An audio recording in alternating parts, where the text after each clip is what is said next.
السلام علیکم، welcome to پی کے ہارر سٹوریز۔ اگر چینل پر نئے ہو تو سبسکرائب کریں، اور اگر فیس بک ٹک ٹاک سے دیکھ رہے ہیں تو لائک کریں، فالو کریں اور کمنٹ باکس میں اپنے رائے کا اظہار ضرور کیجیے۔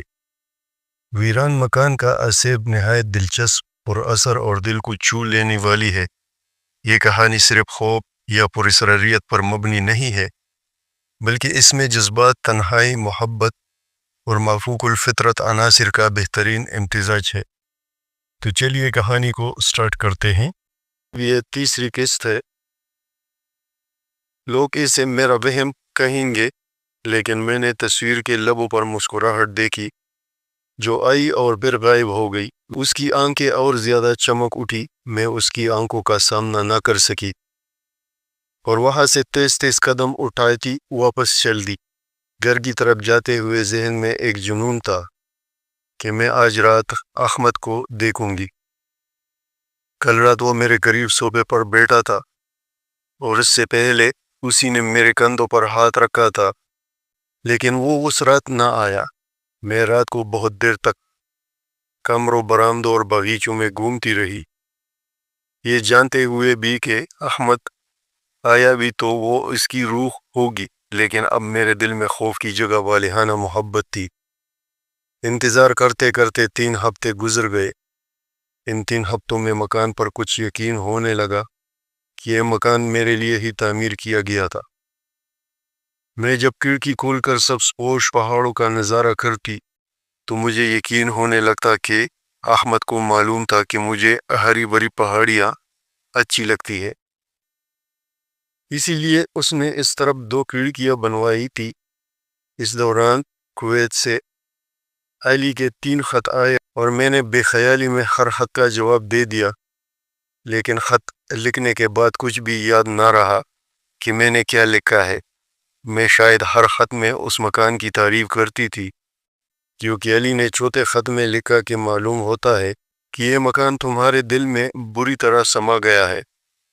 اس نے پھر بھی لکھا کہ میں اس مکان میں نہیں رہ سکوں گا، میں جلد آ رہا ہوں، آ کر فیصلہ کروں گا۔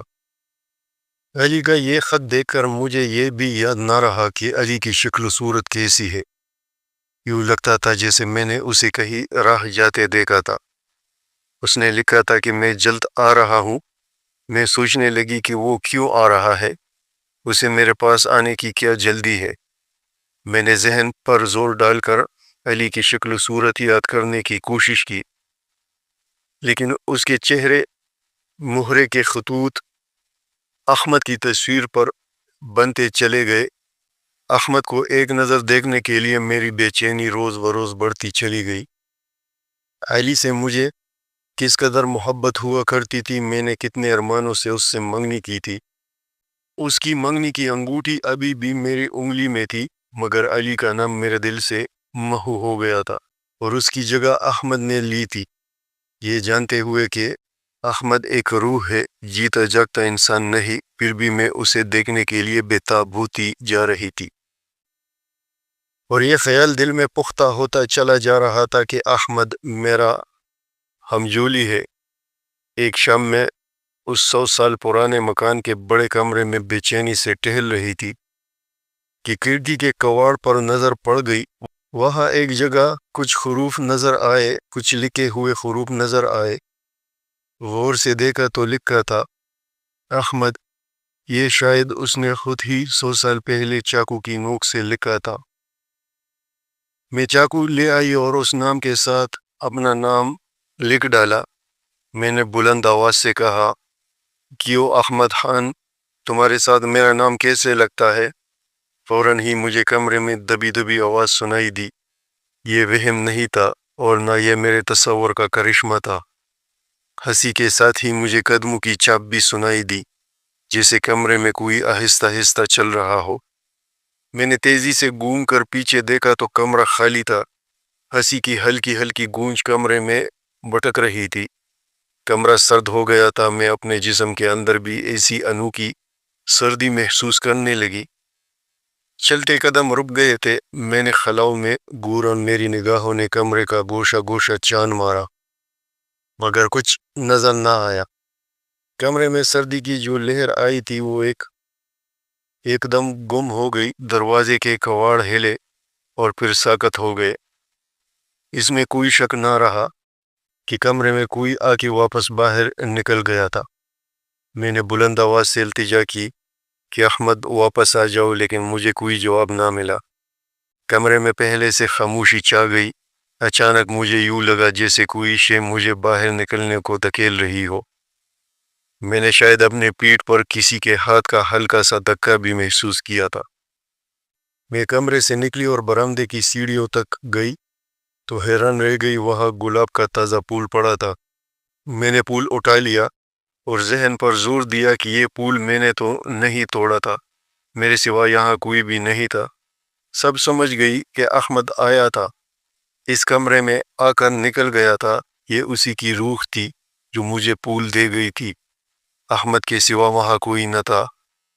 شکریہ احمد، میں نے پھول کو چوم لیا، جس کے ساتھ ہی میرے بال یوں ہلے جیسے ہوا کے تیز جھونکے سے اڑے ہو۔ لیکن ہوا کے جھونکے کو میں نے اپنے چہرے یا جسم کے کسی اور حصے پر محسوس نہیں کیا تھا۔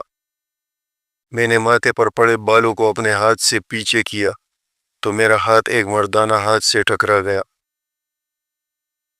میں حیران رہ گئی، انسانی انگلیاں میرے بالوں میں رینگ رہی تھی۔ میں نے ریڑھ کی ہڈی میں یخوستہ لہر محسوس کی۔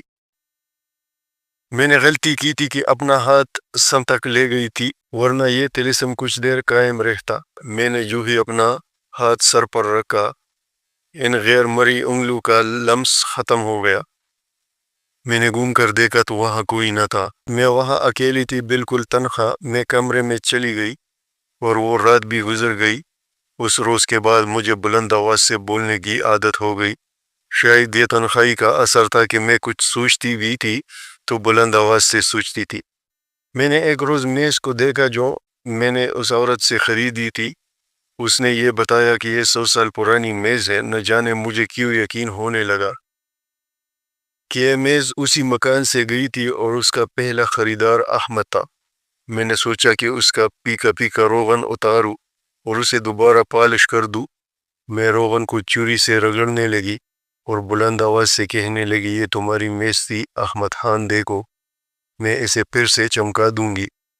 تم دیکھ رہے ہو نا، تم نے یہ میز میرے لیے خریدی تھی نا۔ فوراً ایک کمرے میں پر اسرار سردی کی لہر آ گئی۔ یہ لہریں میری وجود میں سرایت کر گئی۔ کواڑ ذرا سے ہلے اور کمرہ پھر معمول پر آ گیا۔ آ جاؤ نا احمد، رک نہ جایا کرو، تم نے 100 سال میرا انتظار کیا۔ میں آئی تو تم چلے گئے، میں نے بلند آواز سے کہا، پھر ہنس پڑی اور پیار بھرے لہجے میں بولی، تم نے میری بلی کو بھی ڈرا کر بھگا دیا ہے۔ احمد کمرے کی فضا میں بے چینی سی پیدا ہو گئی، جیسے آندھی کا تیز و تند جھونکا گھس آیا۔ باہر تو ہلکی ہلکی ہوا بھی نہیں چل رہی تھی۔ میں نے کمرے میں ہر طرف جھانکا، تند جھونکے کے باوجود کھڑکیوں اور دروازوں کے پردے ساکت تھے۔ میں ادھر ادھر دیکھتی رہی، پھر میز کا روغن اتارنے لگی۔ میز کے 2 دراز تھے، ایک تو کھل گیا لیکن دوسرا نہ کھل سکا۔ وہ بہت مضبوطی سے بند تھا۔ میں نے ٹھونک ٹھونک کر اسے کھول ہی دیا۔ معلوم ہوتا تھا کہ جیسے یہ 100 برس سے بند ہو۔ اس دراز میں 2 پیلے پیلے کاغذوں کے ساتھ کتاب سائز کا ایک ڈبہ پڑا تھا۔ میں نے ڈبہ کھولا تو اس میں شادی کی ایک بیش قیمت انگوٹھی اور 2 تصویریں تھیں۔ ایک تصویر احمد کی تھی اور دوسری میری تھی۔ اپنی تصویر دیکھ کر مجھے ڈر جانا چاہیے تھا، لیکن میرے دل میں خوف کے بجائے محبت کا طوفان اٹھ کھڑا ہوا۔ وہ تصویر یقیناً میری تھی، فرق صرف اتنا تھا کہ لباس 100 سال پرانے فیشن کا تھا اور بال بھی اسی دور کے انداز سے بنے ہوئے تھے۔ میں تصویر کو دیکھ رہی تھی کہ اچانک میں نے کندھے پر کسی کے ہاتھ کا لمس اور بوجھ محسوس کیا۔ وہ ہاتھ آہستہ آہستہ سے رکتا ہوا میری گردن تک گیا۔ گردن کے گرد بکھرے ہوئے بال پیچھے ہٹ گئے اور وہ ہاتھ میری گردن کو نرمی سے سہلانے لگا۔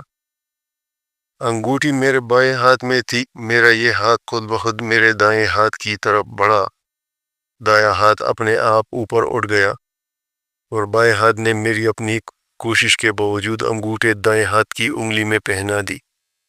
میں نے بلند آواز سے کہا، میں نے ٹھیک کہا تھا احمد، یہ میز تمہاری ہے۔ فوراً ہی برآمدے میں کسی کے قدموں کی چاپ سنائی دی، پھر دروازے پر دستک ہوئی۔ میں نے خوشی سے بھرپور لہجے میں کہا، احمد آ گیا۔ میں نے جلدی سے دروازہ کھولا، باہر جھانکا تو پوسٹ مین کھڑا تھا، اس کے ہاتھ میں ایک لفافہ تھا۔ اس نے کہا، یہ ارجنٹ لیٹر ہے خاتون، اسی لیے بے وقت آیا ہوں۔ پھر وہ خط دے کر چلا گیا۔ مایوسی اور غصے نے مجھے بے حال کر دیا۔ میں تو خوش ہوئی تھی کہ احمد آیا ہے، لیکن وہ پوسٹ مین نکلا۔ میں نے غصے سے بڑبڑاتے ہوئے ایک لفافہ کھولا۔ یہ علی کا خط تھا جو کویت سے اس نے مجھے ارسال کیا تھا۔ اس خط میں علی نے لکھا تھا، تمہارے پچھلے 2-3 خط اتنے محمل اور بے معنی ہیں جیسے تم نے نیند میں لکھے ہو، یا شاید تمہارا دماغ آؤٹ کھو گیا ہے۔ بعض فکرے ایسے ہیں جن سے پتہ چلتا ہے کہ تم خوابوں کی دنیا میں جی رہی ہو۔ مجھے تمہارے متعلق پریشانی ہونے لگی ہے۔ اس ویرانے سے نکل کر جا کر شہر میں رہو اور لوگوں میں اٹھو بیٹھو۔ میں چند دنوں تک واپس آ رہا ہوں۔ میں نے خط بے دلی سے پڑھا اور پھینک دیا۔ پھر آئینہ دیکھا تو دھند سی چھا گئی۔ اس دھند میں ایک سایہ سا گزرا اور دھند چھٹ گئی۔